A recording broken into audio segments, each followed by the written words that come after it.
one to the Chasta and Huey podcast. It's like hanging out with your childhood buddies at a dive bar having a beer together. Throw your headphones. Or better yet, they're like a security blanket. Maybe a little itchy, but still warm and cozy. It's time for the show. Here's Chasta and Huey. Cheers. Cheers. Cheers. Hey, we're using the same cups this week, I think, that we were last week, huh? Yes. Yep. My Jack Skellington, you're Back to the Future. We are so typical. Okay. I had a chance to tell you this. So a couple things. Yes. Back to the Future cup. So for our weekly viewers, this is my new cup I got a couple weeks ago after. I have a hair in my mouth. Sorry. Keep going. That's why I'm like. Ugh. But after seeing the 40th anniversary of Back to the Future on the big screen, had to get this keepsake collector's item. I don't know. Commemorative collector's Commemorative, item. yeah. So I got it, and then so I was like, I want a straw because it came with the lid and the place for a straw. I was like, I need a straw. So I actually went on Amazon and bought metal straws. Yes. We have metal straws in our house too. And I was like, this is awesome. Yep. And so so now I put 2 cups of coffee in this thing earlier, and so I've been sipping on it. So no, it's been great. And then the other thing, so my coffee, I love my Punk Bunny coffee, and I use the Green Day cups to fill it up. Oh, yes. I always like max out 12 ounces, and there's like just barely a little room for like the cream I put in. So the creamer, so I put that in, and then I'll try stirring it, whatever. It's getting tedious, so I want to get one of those milk frothers, whatever those things. Yeah, I have one of those too. I have all the things. So I got it the other day, and I went to mix the coffee with the milk or the creamer in there. But keep in mind, like the liquid's like pretty much filled to the top. So I put the thing in, and coffee shot everywhere. Jesus Christ. So I was like, oh no. Right here. I was like, oh my God, coffee on the table. I was like, oh crap. So I was like, I want to use the stir, the electronic stir. So I was like, okay, so I'll put in a bigger cup. So there's a lot more room to work with to use the stir up and down. Now you're using your noggin. Look at you. But then again, I was like, good thing I got the straw. So now I'm drinking more coffee so I can use my stir and have a metal straw. So yeah. Yes, I have one of those stirs for our protein shakes. Brother Thomas has joined the chat. Hello, Black Coffee Done Wrong. Yeah. Oh no, because I also got the AG1, those green pack things. I see like a bunch of You're doing AG1? Nice. What's the thing? I see all these podcasts talk about it, which by the way, hey, guys, sponsor us, please. Like I hate mentioning products, which I know get advertised on other podcasts, but I was at Costco last week and I saw it. It was like kind of cheap for like a month and a half worth of packs. I was like, I want to try. See other podcasts talk about it. And I was like, okay. It's like you just pretty much take a pack and put it in a cup of water and you just drink it. It's supposed to be like all your vitamins and nutrients and probiotics and all that stuff. Yep. I have a different company, so we can have a battle of who wants to sponsor us. I use Organifi greens. Okay. But there's a lot of them. There's like athletics greens and there's all kinds of stuff. But greens are really good for you. We always take that in our house. Yeah. So it's supposed to like just like help you out, right? Like, yeah. It's tons of, it's all your vegetables, basically you're not going to sit around and just gnaw on, vegetables probably. Okay. So it's a good way to get your greens in your system. There's like ours has like ashwagandha in it, which is really good. That also is like helps you sleep. It doesn't make you sleepy. It just like helps you sleep at night. It's really great stuff. So we put it in, we call ours chalky milk. So we have a Shakeology, which is like a health supplement protein powder, and we put a scoop of greens in it. And so it tastes like a minty, sort of like those, what are those little mints that they leave on your pillow that like is like minty chocolate? That's what it tastes like. Gotcha. Okay. Yeah, that was my thing. It was like, okay, I was mixing it in the cup, but it was like still not like fully like blended together perfectly. Yeah. So I was like, I wanted those electric stirs. So I was like, okay, I can use it for the greens and for my coffee now. So anyway, make sure you have room for it. Hashtag. It's on a little stand. So I put it by the coffee maker now. So I look fancy. I got like a little fancy tool. Of a coffee bar. Look at you moving on up. I love it. Well, I have my original like not it's not Keurig. It's like a copycat brand I bought off Black Friday a couple years ago for K-Cup coffees. But then next to it, I do have a Keurig K-Cup making coffee machine that I took from work. Oh, I forgot about that. That's right. Because at our sister station, our sister station, there was an old employee there. I guess the morning show, a fan sent it to the station to their morning show. The old producer, he had at his desk, but he never used it. And then unfortunately he got let go and they cleaned out his desk and they put it in the old kitchen, and what's on the table, it's like a free for all. It's free for anyone. Yeah. So I saw it sitting there for like 2-3 days. Like I waited, and then because the camera's right there, the security camera, it waited for a couple of days. I'm like, all right, I need this. So I took it and put it in my office as just backup. And I was using it there. And eventually, when we were cleaning out offices and stuff, I took it home. So yeah, I have 2 K-Cup machines there now. That's funny. We have a K-Cup machine, a Keurig in our New Orleans house, but here we have our fancy espresso machine. Yeah. Like Jay is very Italian with his coffee. And Michaela is the biggest coffee person I know, like ever. I'm so lame with mine. I'm just a black coffee girl. I don't add anything to it at all. It's super, super duper lame. Jay has been getting the macchiato. I say Jay like he grocery shops. He doesn't grocery shop. He has been asking me for the Starbucks macchiato, whatever yumminess. And I will say, I take a sip of his and I'm like, that's some good shit. I couldn't have it. It's really good. It's just a type of flavor. It's a Starbucks creamer, macchiato Starbucks. Okay. Really yeah. Okay. I'll just try it. Yeah. I get the. My only shops at Costco, which gives me anxiety. We've talked about that on this podcast, I believe. What, going to Costco? Yes, he's threatening to go to Costco this week, and I'm like, please God, no, please God. No. I mean, I go there. Actually, so I went a couple weeks ago because I go and get like my meal prep stuff, my salad stuff, because I buy packs. I went and I saw the shopping carts. I'm like, no, I'm not going to get a shopping cart. If I can't carry it, I'm not going to get it because that way I don't overspin. And so I got my couple salads and I got a couple other things. And I'm walking to the front. No, and I was carrying like the can, a bunch of drinks on my shoulder. So I'm like holding a bunch of salads. I'm carrying a bunch of drinks. People are staring at me. My shorts are starting to fall down. So I'm trying to pull them back up. And then I get to the front to the counter and the guy scans me through. He says, where's your shopping cart?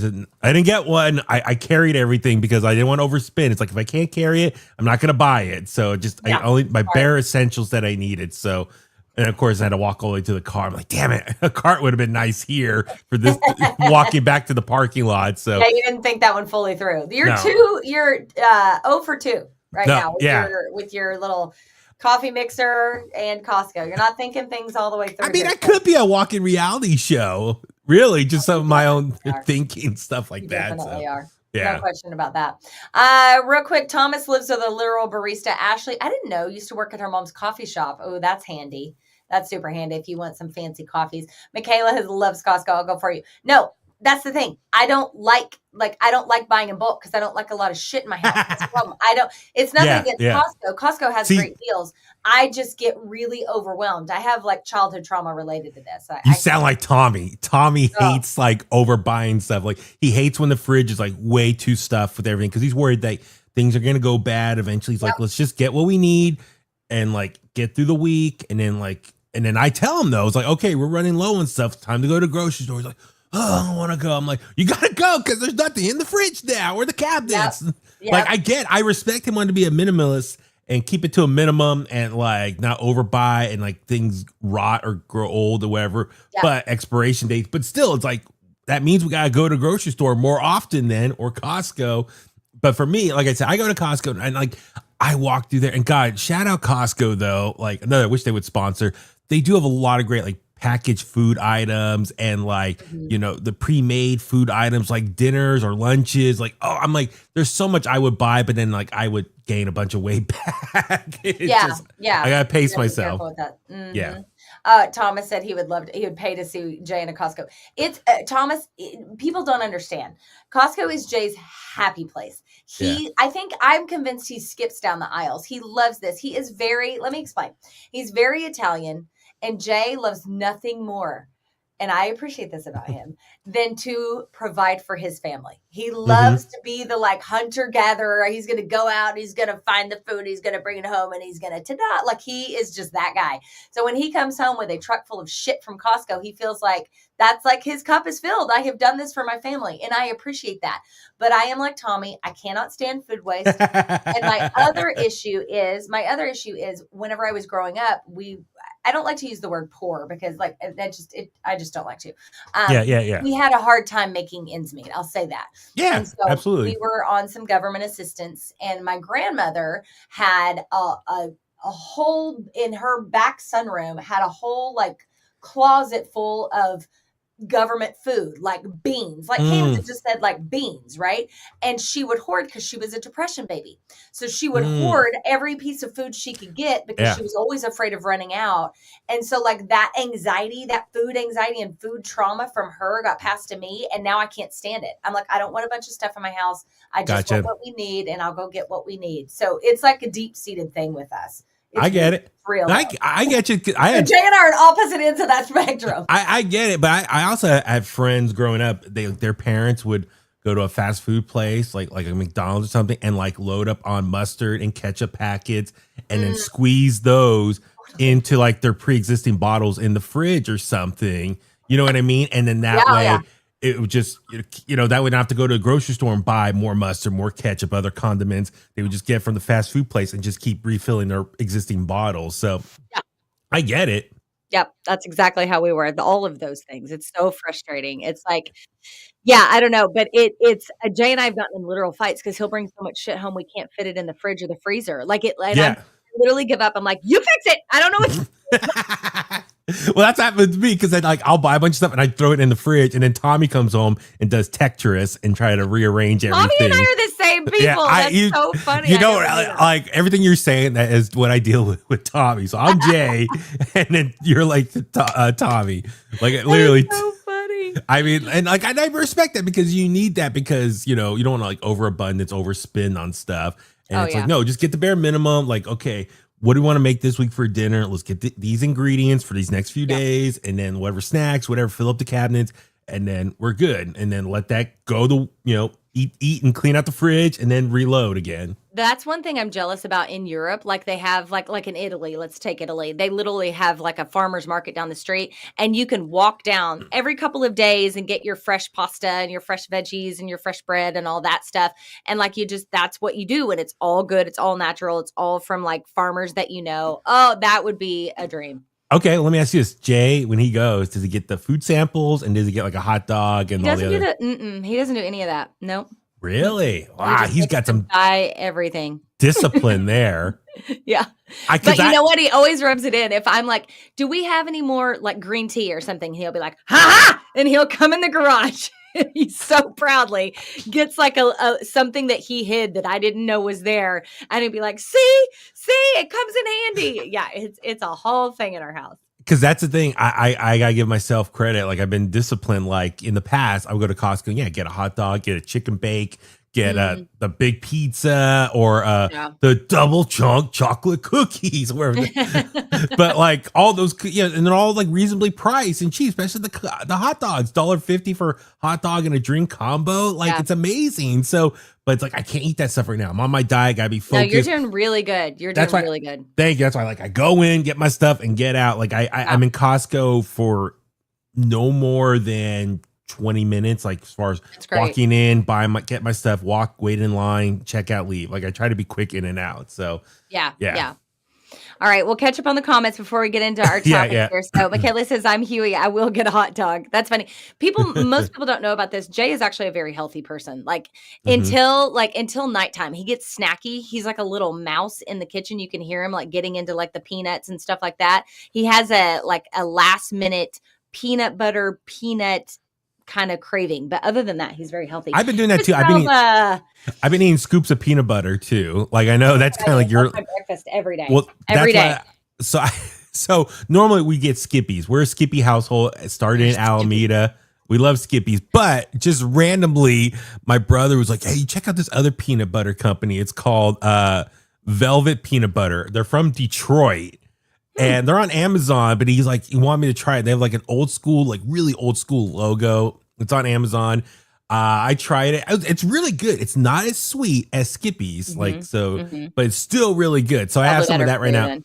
So yeah, what I've been doing is I've been scooping and take about like whenever I have a candy craze or chocolate craving, I try to take a scoop of that and that like calms my craving down. Or if I'm like feeling a little hungry, it just that way it fills me up for a brief moment and like gets me through the next couple hours till dinner time. It does because it's satiating because it has a higher fat content. But when I say that, it's actually good fat, so it will satiate you for a little while and get that craving, and it'll pass. It is very helpful. We do that in our house all the time. Chris Relva's on with us. We were partying with Chris Relva over the weekend on Friday. Then there is that Sunday morning realization, oh shit, we are out of coffee and I have to go with my hair a mess.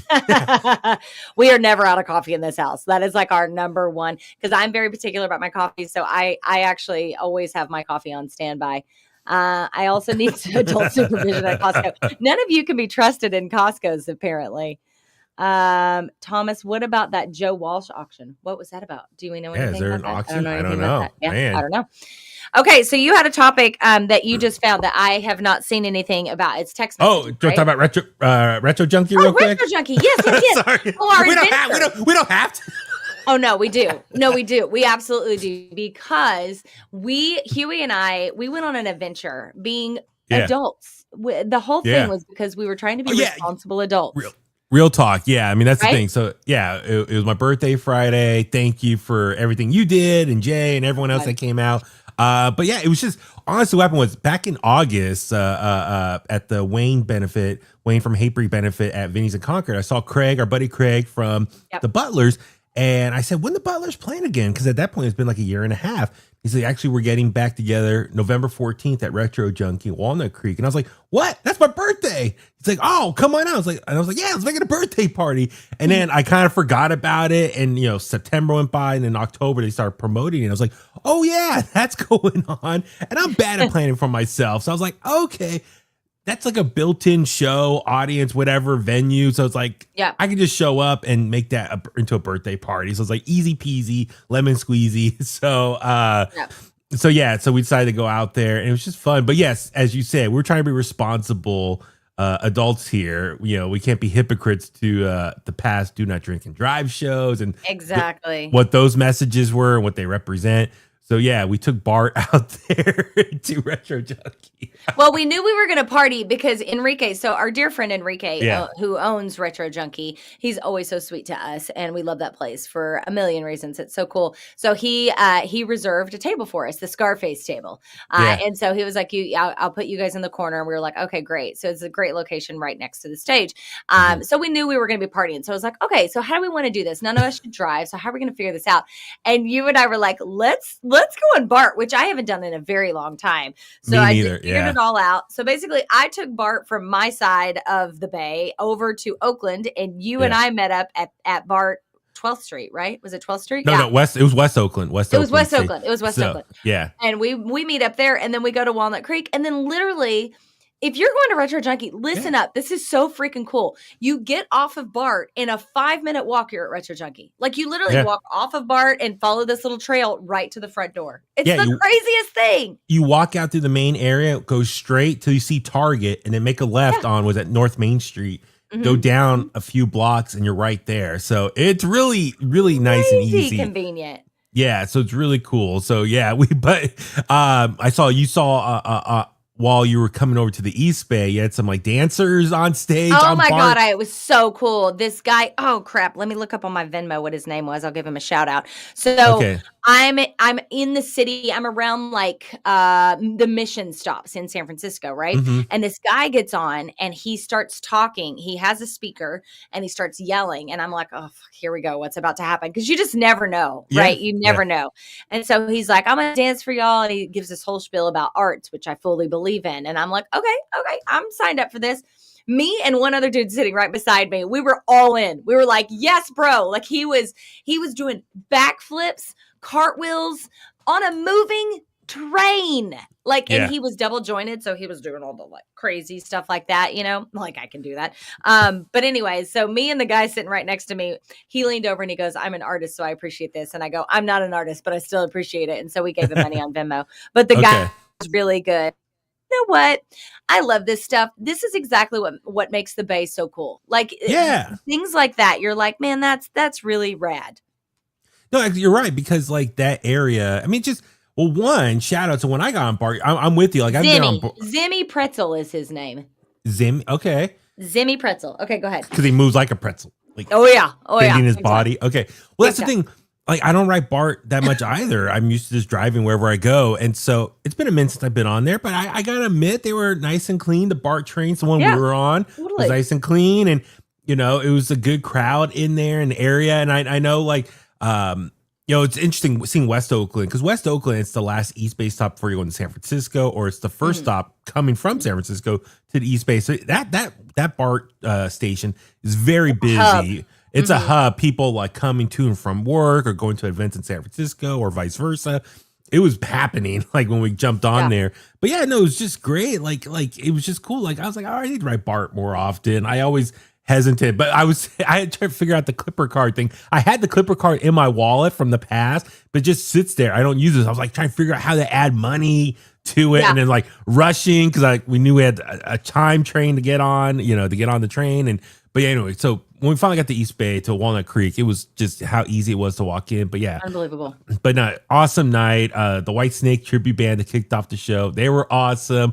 Butlers were incredible. Thank you guys for the birthday shout out. And they just sounded great. It was like they were awesome. First show in over a year and a half. They'll be back this coming Saturday, November 22nd, Club Fox, Redwood City. See them again, because who knows when the next show will be after that. So highly recommend that. No, it was just fun. Like, Enrique, thank you to him and his staff there. The waitress that helped us was awesome. She smelled awesome. She smelled like bad decisions. I'll just say that. That was my favorite line of the night. You were like, she smells great. Can I say what you said? Yeah, I don't want to be offensive. Because you were saying she smells great. Yes, it was so good. She smelled so good. Great. But what did she smell like? I said it was like a mixture of Las Vegas or a stripper. Or a strip club. And I said, you mean she smells like bad decisions? Yes. And he's like, yes. Exactly. She smelled like bad decision, and a good one. I say that in a good way. In a good way. She was cute. She was awesome. She was very nice, very helpful. She was great. Like super appreciate. But everyone that showed up, Chris with his wife, our boy Joe, it just a lot of cool people showed up there, and it was just packed. And listen, I know there's a lot going on, so it's tough for everyone to get out there. I really felt like, what's it like to be in a local band when you're begging people to come to an event or come to a show? Yeah. That's why I felt like, come to this, please. Come to this event for me, please. I know. You're in constant promotion as a band. That's a tough gig for sure. Yeah. Dan Delay, speaking of, sorry I missed your birthday. Good times. No excuses. Damn it, Dan. How dare you? Damn it, Dan. Damn you, Daniel. And then Thomas has given us information on that Joe Walsh auctioning 800 plus guitar musical gear items. Wow. Joe Walsh Julian's auction house benefits Joe's Vets Aid for veteran health support. That's great. Tons of awesome Joe Walsh history. Well, how cool is that? I hope you get that guitar that you're damn me, Dan, that you're trying to get. That's really cool. Dan, I do want to see you, though. Seriously, we miss you, brother. I know. We love hanging out. I know Tom's a huge Eagles fan, so that'd be cool. Oh, yeah. Joe Walsh. Yeah. That's very really cool. But no, it was just a lot of fun. So thank you, everyone who come out. Thank you for coming. Thank you for the cake. Thank you for the gift. That cake was damn good. It was. Oh, my God. I don't even like chocolate that much, but wow. And thank you, Jay, for the shot of Patron. He gets there. He's like, what do you want? I said, let's do shots. I'm like, all right. Him and I just go over there. Do some shots, and we're like, all right, let's get this party started. And then real quick mention to the tacos behind Retro Junkie. I don't know what that place was called. Yeah. It was literally like a tent. It was like, what do they call those? Street dogs kind of like style. Like, just like pop up. They made me a quesadilla because they didn't have any veggie things. But they were like, we can make you a quesadilla. They did. And I thought I was putting queso dip on it, but it was actually like ghost pepper sauce. I couldn't see. It was dark. I literally, my face thought it was melting off. That's the hottest thing I've ever eaten in my life. I thought it was like a white cheddar sauce. Nope. Ghost pepper. I literally thought, I was like, my face is going to crawl away. Like Chris Gnome on South Park. Like it's just going to melt off and like go away. It was awful. Oh my God. Awful. But they tasted great. Need some more beer to wash it down. Mm-hmm. It was so spicy, Dan. I'm telling you, I was dying. Oh my God. I was dying. But no. Okay, now let's get into our topic now. We've got about 15 more minutes. Perfect. Okay.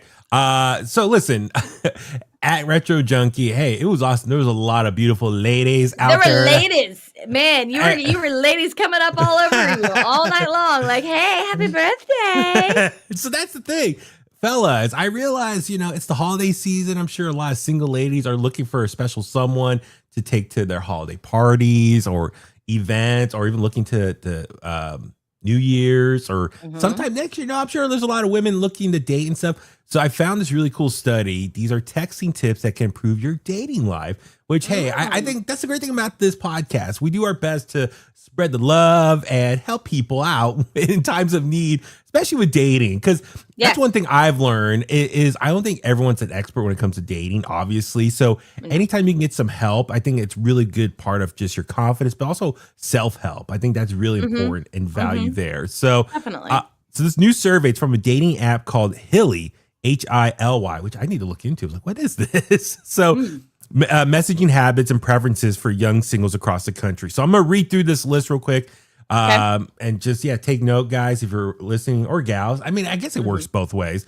So the first one, respond as soon as you can. Potential dates expect timely replies, which makes sense considering some folks are chronically online. Nearly half of Gen Z and millennial singles want a response within 15 minutes, but some prefer instant responses. Wow, so I'd be out. I would be like the worst dater ever. So forget that, quote, make them wait advice you may have heard and get back when you have the time. That's fascinating because I've been told or heard in the past, it's like, you don't want to be too eager. Yeah, you want to respond. You want to make them miss you. Be like, make them think, oh, he's not responding to my text. I wonder what he's doing right now. Yeah, I think there's a healthy balance. Yeah. So, you don't want to look too eager, like you've got nothing going on in your life. Yeah, that means if you're just sitting on your phone waiting for a response or like, you need to have some value in your own life. Stay busy, stay active. Agreed. But I get, within 15 minutes. Okay, I get that. All right, number 2, respect pacing differences. The survey highlights differences between men and women's preferred timelines, while a third, 32% of women prefer chatting for more than a week before meeting up. Wow. 28% of men are ready to meet up in a couple days. That's fascinating. You have every right to walk away from someone who doesn't match your pace. But if you want to make it work, don't be pushy. Just communicate your preferences and hope they're willing to compromise. That's fascinating. I have, in my own experience in the past, yes, you talk to women and it's like they want to talk for a bit before they meet up, make sure you're good. Some want like a FaceTime or video call or a regular phone call. Fine by me. And I think a lot of guys are eager. It's like, come on, I want to meet up with you right now. Of course. I'm horny. I need this. Yeah, that's what it's about. I'm like, come on, we know that. That's Yeah. But then again, I've met some women who want to meet up right away, which I'm like, all right, that's cool. Kind of spontaneous. Hell yeah. All right. Number 3, build trust through messaging. You can help create a sense of safety with a match through messaging before ever meeting them in person. According to the survey, 86% of women and 76% of men say longer messaging helps them feel safer before meeting in person, which is true. I think you got to reflect your personality, who you are as a person in text messaging, because that's what a lot of us do now. We don't do regular phone calls anymore. So I think you got to really build that rapport with someone over text messaging. That is extremely important. I wonder if I were single, if I would like put a guy off because you know how much I love voice memos. If he was like text me and all of a sudden I pop in with a voice memo, I wonder if that would be a good or a bad thing in the dating world. Yeah, because I'm Mrs. Efficient. I'm like, if we can say this instead of texting it out, let's just make it happen. I'm really thinking, goal for early next year for this podcast, we get like a dating expert on, especially with Valentine's Day coming up. Yeah, I think that's something I want to look into. So, hey, if you know anyone who wants to be on this podcast, please let us know. Okay, number 4, avoid burnout from extended messaging. We did just say that longer messaging helps. The majority of singles feel safer, but there's a sweet spot for those timelines. Most daters don't want to turn their dating app match into a pen pal. That I've heard that before. And 43% of men and 26% of women admit they feel drained by prolonged and consistent texting before meeting. Try messaging for a few days, discussing potential meeting options for the upcoming few weeks, and bring up any reservations you may have then. That is true. I have texted with women who, like, after like a week, I'm like, hey, when can you meet up? Oh, let me check my schedule. few days go by. When can you meet up? Oh, I'm busy here. I got this event. I got this. I'm like, I don't need a pen pal right now. Like, are we going to meet or not? What? Like, you're wasting my time. Right? Yeah. Like, do you just want to be alone the rest of your life and just talk to people on your phone only? I mean, this doesn't make sense. Come on, people. He goes right for the jugular. You just want to die alone with your cats? Yeah, cat lady. All right, last one here. Don't undertext or overtext. Finding that sweet spot can be a challenge, as 62% of women and 49% of men have ghosted someone for not communicating enough, while 30% of women and 17% of men have ghosted for overtexting. That's a happy medium, and you have to find yours before finding someone who has similar texting habits. So that is interesting too. Like, I will admit, like, there's been some women who text me and like they're texting a lot, like throughout the day. And I'm like, damn, don't you have a job or something? Yeah. Yeah. That would annoy me too, if I'm being honest. I would rather you undertext than overtext. Yes. And then there's been some women who I texted and like they take hours to get back to me. And I'm like, all right, you don't seem that interested. I'm going to move on. Goodbye. Yeah. Peace. Man, there's like, this is complicated. Like of course, I didn't date in the world of apps or really even any of what you just talked about. I mean, Jane and I have been together almost 20 years, but it seems really complicated to try to find that sweet spot. You know, like you don't want to be too eager, but you don't want to be too much and you don't want to be not enough. Like that's a lot. So that's the thing. So go ahead, leave a comment on this video. Let us know any other texting strategy or suggestions you have when it comes with dating. But I think that's reasonable. It's like, you don't want to overtext, undertext. You just don't want to come off as like too eager and kind of creepy and all that stuff. I think that's important. Yeah, Michaela said something similar. She said, I've been told to make them wait too. She said too long, but I think that, yeah, it automatically said too long. Michaela, I like make them wait too long. That is my MO. Yeah, well, it reminds me like back in my dating life, it was like, the call, like how many after you meet, like how many days do you wait to call? It's the same concept except in text messages. That's my thing. It's like, man, no wonder dating is so hard these days. There's so many rules to follow. And it's like social media. We're always trying to learn the algorithm and adjust with the times, the trends. Right. With dating, there's like all these new trends always change it up every like year or so. So I don't know what works anymore. Yeah. No, I agree. I mean, I don't think there's any like actual like answer for sure. Well, it annoys me too. You match with someone on an app and they never respond to you. Like you might say, hello, hey, what's going on? Or I try to come up with something witty and they don't respond. It's like, why'd you match with me in the first place if you're not going to respond? Like you got that many people in front of me? Like, is this like, am I in a line? You're trying to be very popular. Yeah. You're on the bench. They've got you sidelined on the bench. They got their options open. Jesus. Oh my gosh. Okay. I have a Huey help. So we have about 5 more minutes. I have a Huey help that I want to get into because it actually is kind of along the lines of text messages. So I feel like it kind of works here and it's perfect. Kind of creepy. If you've got trouble, we've got the cure for what ails ya. The Bay Area's bestie, Huey, is here with advice. It's Huey Help. Okay. So we got a message on Instagram from a girl, Nadia, I think is how you say her name. Nadia or Nadia. I'm not sure. Either way, beautiful name. Okay. She says, lately I've been getting random inappropriate messages from strangers. At first, I assumed it was just spam. That would be my assumption, too. But then I got a message from someone saying that my boyfriend is actually the one behind it. Apparently, he's been asking people online to message me to test me to see how I would react. I haven't let on that I know, but it's been eating at me. I love him, and I want to believe this is some kind of misunderstanding, yet it feels creepy and manipulative. Do I confront him and risk blowing up the relationship, or start figuring out an exit plan? How could I ever be with someone who clearly doesn't trust me? I need to add some more sound effects. That wee. Yeah, right? No kidding. My first reaction, I thought of the movie Fear with Mark Wahlberg and oh my God, I love Reese that movie. Witherspoon. Remember that one? That trailer where he's yelling at the peephole on the door, like let me in or wherever. Like Oh, that's so creepy. That's a great movie. It is. It was. God, it's like 1996 now. Looking that up. Oh man, I remember watching that. So yeah, dude, run. Like that red is flag. not good. Red flag. Like, well, one, I'm just curious, just for playing devil's advocate here. Was there anything that happened before these text messages started that led to him feeling insecure and it's like, I need to test her? Did something happen? That's my first question. But Okay. regardless, this is such a weird way, creepy, cringe, scary way to test someone's relationship with someone or commitment to someone. Huge red flag that you should not have to go through that extreme. And like, how do you convince so many people to do this? Like, I can imagine going to somebody like telling like 4 of my friends, I need you all to text her right now. Like, I worry about those friends too, that they all agreed to this. If I was a friend, I'd be like, dude, you need to chill out. Like, I'm not going to go through this whole process for you. That's a toxic group of friends. That's a toxic situation from every angle. I think Michaela hit it in the text. She said, wait, that's so manipulative. Yeah. Serial killer vibes. Yeah.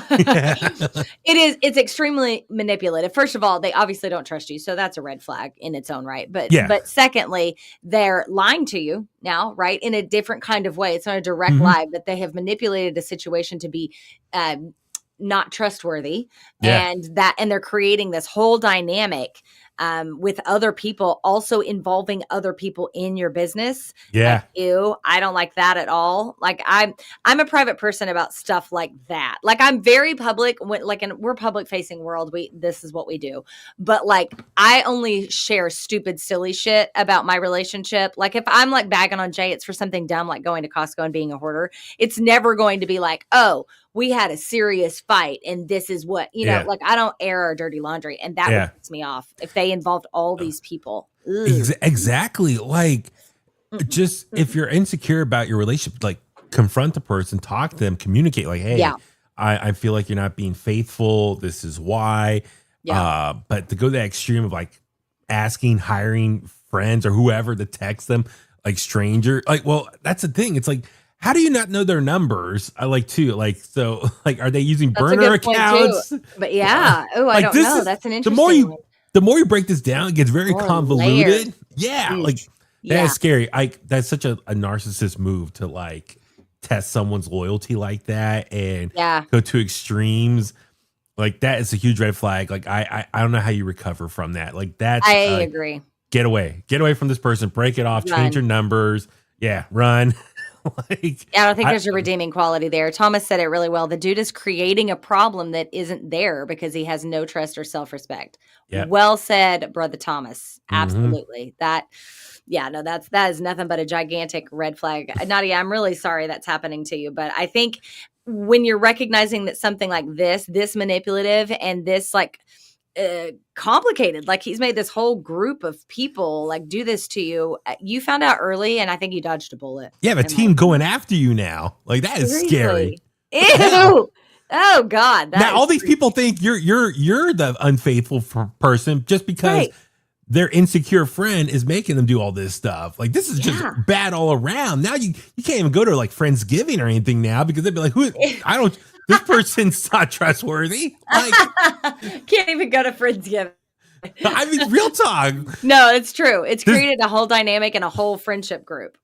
This is really bad, though. So, run from this person, break it off with them. No, this is not good because it's going to lead to more. It's going to probably lead to like Apple AirTags on the car or their bags. Oh, yeah, right? No kidding. This is just the start. Just the start of something bad. Like, I worry about this person's safety. Like, avoid them. So, I agree. Take that. But you mentioned, just want to shout out, that was on Instagram. I got that DM. So please follow at Chasta Huey on Facebook, Twitter, Instagram. Subscribe to the YouTube channel as well. Appreciate that in the podcast. As well, our podcast feed. But real quick, I just want to mention before I forget, our food and toy drive real quick before I forget.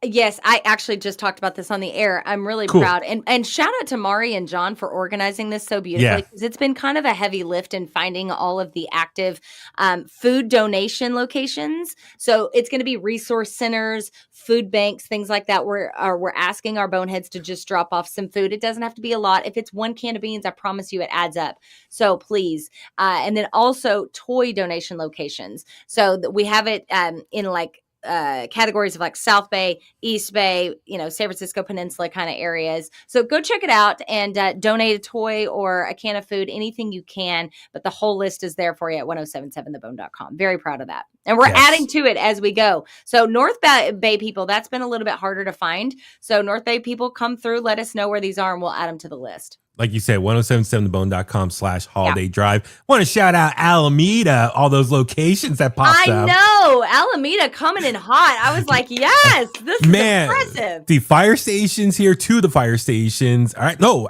4. No, 5. Alameda and Santa Clara is the same way. Yeah. Santa Clara, you'll see, has a ton of 5 of the fire stations. We do have a lot of fire stations here in Alameda. Shout out my older cousin. Yeah, who's retired, but his son, my second cousin, he's a firefighter now. Yeah, City Hall, the library, Toy Safari, great store in Alameda.